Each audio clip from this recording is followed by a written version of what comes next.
¿Ya? Entonces, ¿cómo se generan los items frecuentes usando a priori? Ahora los vamos a formalizar un poco más y vamos a ver un poco cómo se implementa esto. ¿Qué nos dice el principio a priori? Que si X es un K item set frecuente, todos sus K-1 item subsets o conjuntos son frecuentes también. ¿Ya? Si cerveza y pañal son frecuentes, cerveza tiene que ser frecuente, pañal tiene que ser frecuente. ¿Cuál es la estrategia entonces? Encontrar K item sets frecuentes mezclando items frecuentes de tamaño K-1. Entonces parto con 1, parto con 2 y así sucesivamente. ¿Cómo hago yo mi mezcla? Acuérdense que tengo que mezclar. Para no hacer mezclas repetidas, lo que yo hago es ordenar lexicográficamente todos los items dentro de un item set. Y solamente mezclo pares de item sets que difieren en su último item. O sea, si yo por ejemplo tengo el item set BCA y ACB que son lo mismo, los ordeno lexicográficamente y así sé que siempre tengo el mismo item set. Es una forma clásica en computación para trabajar con conjuntos.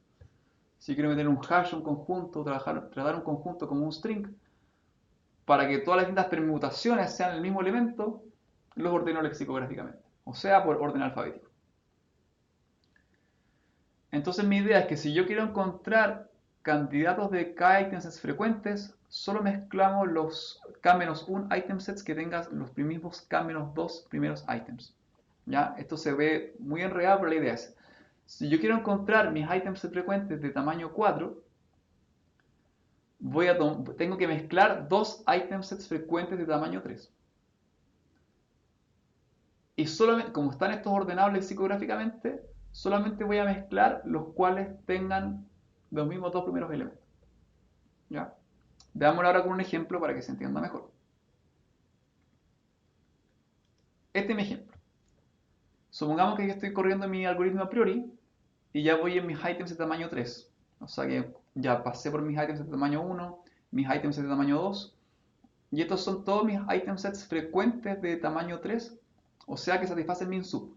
Hace que todas estas transacciones, todos estos item sets, perdón, ocurren en al menos min sub transacciones. ¿Ya? Por principio a priori sabemos entonces que todos los subconjuntos también son frecuentes. Quiero ahora encontrar mis candidatos a item set frecuente de tamaño 4. ¿Qué es lo que hago? Quiero mezclar item set de acá. Y se dan cuenta que están todos ordenados lexicográficamente. Y eso me evita tener duplicados acá, que sean el mismo item set. Entonces solamente voy a mezclar item set de tamaño K-2 que tengan los primeros K-2 elementos iguales. O sea, aquí, si quiero generar un item set de tamaño 4, todos los que tengan los dos primeros elementos iguales los puedo mezclar. O sea, por ejemplo, aquí ABC y ABD lo puedo mezclar para crear ABCD. ACD y ACE los puedo mezclar para crear ACDE. En cambio, BCD no lo puedo combinar con nadie, porque no tengo ningún otro item set de tamaño 3 que parta con BC. Si existiera BCE, ahí podría combinar este con ese otro. Entonces, solo mezclamos pares de item sets que difieren en su último item. O sea, ABC con ABD y ACD con AC. Y eso me crea candidatos a 4 item sets. Eso no me asegura que estos item sets sean frecuentes, pero es candidato por lo menos. Entonces, una vez que yo mezclé estos items de tamaño 3 para crear un item set de tamaño 4 candidato, ojo, que no estoy 100% seguro que sea frecuente, hago otro chequeo. Chequeo que todos sus items de tamaño K-1, o sea 3 en este caso, también sean candidatos frecuentes. O sea, quiero ver si, no por mala suerte, al combinar estos items frecuentes, hay otro item frecuente que no es frecuente, que es enredado. Veámoslo con este ejemplo. Ya.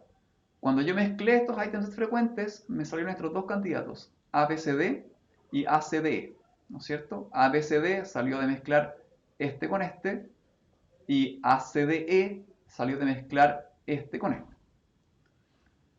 Si yo quisiera seguir con la idea de fuerza bruta, tendría que tomar este candidato a item set frecuente y ver cuántas veces ocurre en la base de datos y ver si satisface min sub y si no lo descarto.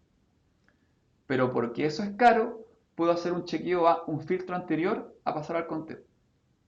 Siempre usando el principio a priori.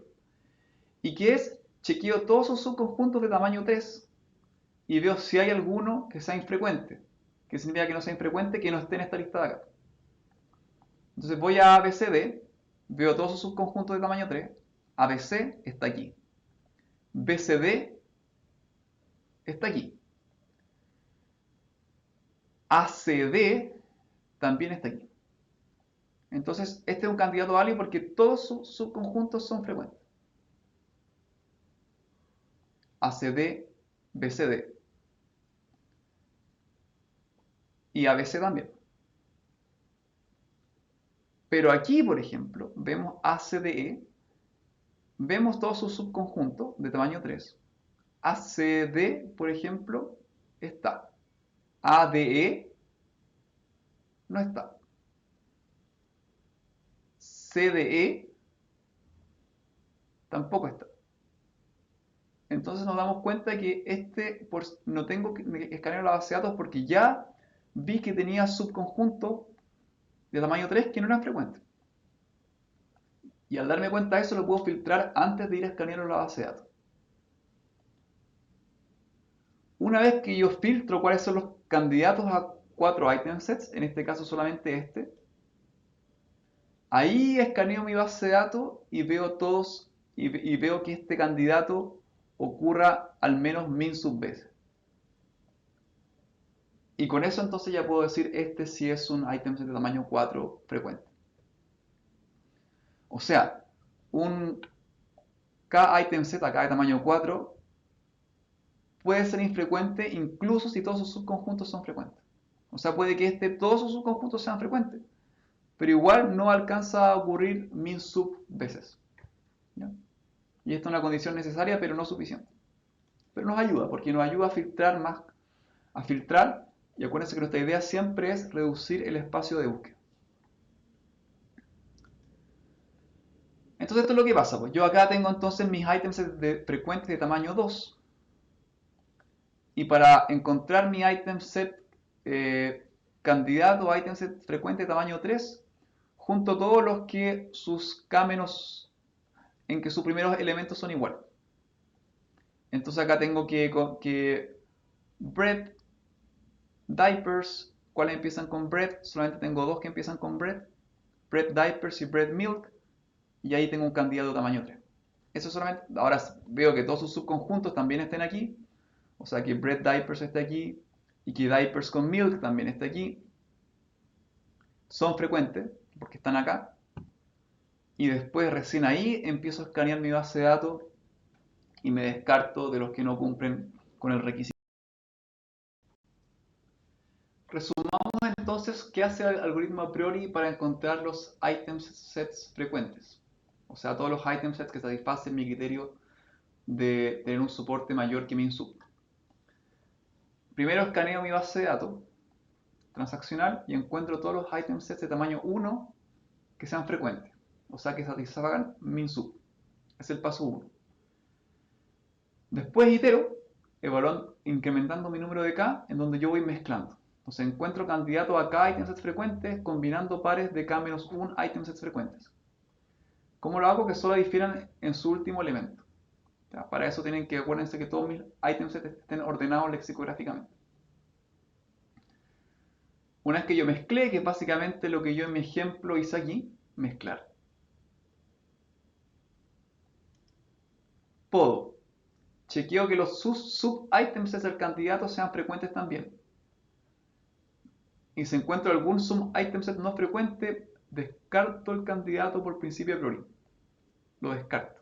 No le cuento su... No, eso me evita tener que escanear la base de datos contando cuántas veces ocurre este candidato. ¿Qué es lo que significa eso? Que cuando yo mezclo estos tres item sets para crear mis candidatos a 4 item sets, miro todos los subconjuntos de tamaño 3 que tienen y veo si están acá, porque acá está mi lista de todos mis 3 item sets frecuentes.